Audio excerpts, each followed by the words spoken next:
Question number 12 देखिए। दो सूक्ष्म गोलों में से प्रत्येक पर 10⁵ इलेक्ट्रॉनों की कमी है।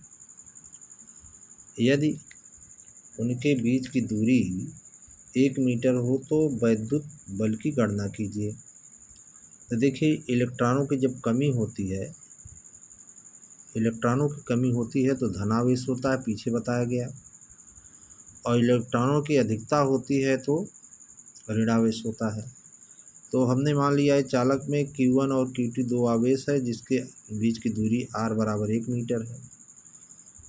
Q1 पर 10⁵ इलेक्ट्रॉन है और Q2 पर 10⁵ इलेक्ट्रॉन, क्योंकि दोनों पर प्रत्येक पर कह रहा है 10/5, तो प्रत्येक का मतलब पहले पर भी 10/5 इलेक्ट्रॉन, दूसरे पर भी।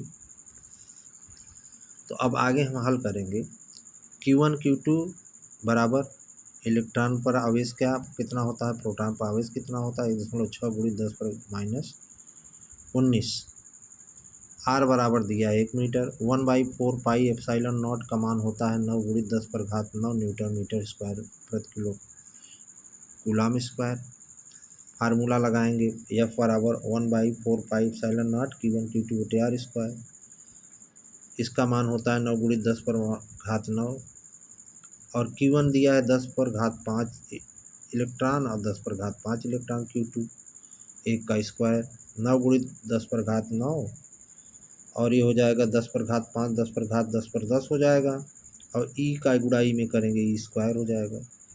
फिर इसको 9 × 10 ये हो गया 10 और 9 19, और ई पर हम 1.6 × 10⁻19 का होल स्क्वायर कर दिया। तो 1.6 में 1.6 गुणा करेंगे, 9 को गुणा करेंगे 23.04 आएगा, और ये 10/19 से 10/19 समाप्त हो जाएगा, एक 10/19 बचेगा। तो अगर इस दशमलव के एक अंक इधर खिसकाएंगे तो इसमें +1 हो जाएगा, तो 10 को -18 आ जाएगा। एक सवाल नंबर 12 का हल। इसके बाद आते हैं सवाल नंबर 13 में। दो सूक्ष्म गोलियों पर 80/3 × 10⁻9 कूलाम तथा 160/3 × 10⁻9 कूलाम का आवेश है। वे y में एक दूसरे से 0.10 मीटर पर स्थित हैं। वैद्युत बल की गणना करिए। पहला सवाल तो ये पूछ रहा है वैद्युत बल बताइए। उसके बाद कह रहा है कि यदि उन्हें एक तार से क्षण भर के लिए बांध दिया जाए, संबंधित कर दिया जाए, तो बल की गणना। तो देखिए, Q1 यहाँ दिया है, दो सूक्ष्म गोली हैं, तो एक पर आवेश है 80/3 × 10⁻9, दूसरे पर आवेश है 160/3 × 10⁻9 कूलाम। दूरी दिया है 0.10 मीटर। सूत्र हम जानते हैं, F बराबर क्या होता है, 1/4 pi epsilon not Q1 Q2/r²। 1/4 pi epsilon not का मान होता है 9 × 10⁻9। Q1 का मान अभी आपने देखा 80/3 × 10⁻9। Q2 का 160/3 × 10⁻9। 3 में 3 का गुणा 9, 9 से 9 कैंसिल करिए। नीचे दूरी दिया है 0.10 का होल स्क्वायर मैंने कर दिया। अब गुणा करेंगे तो 16 का गुणा 8 में कर दीजिए, 16 × 8 = 128, और 1 9 का घात 1 9 से घट जाएगा तो 10 को -9 बचा, और 1 0 और 1 0 +2 0 हो गया, तो +2 करेंगे तो -7 आ जाएगा। 0.1 × 0.1 आगे। अब 128 और इस पर घात कितना होगा, 10 को -1 10 को -1 तो ऊपर जाएगा तो 10 को -2 हो जाएगा, -7 से 2 घट जाएगा तो -5 होगा। अब -5 यहाँ दशमलव है, इसको इधर ले आएंगे तो इसमें प्लस होगा, 1.28 × 10 को -3 न्यूटन हो जाएगा।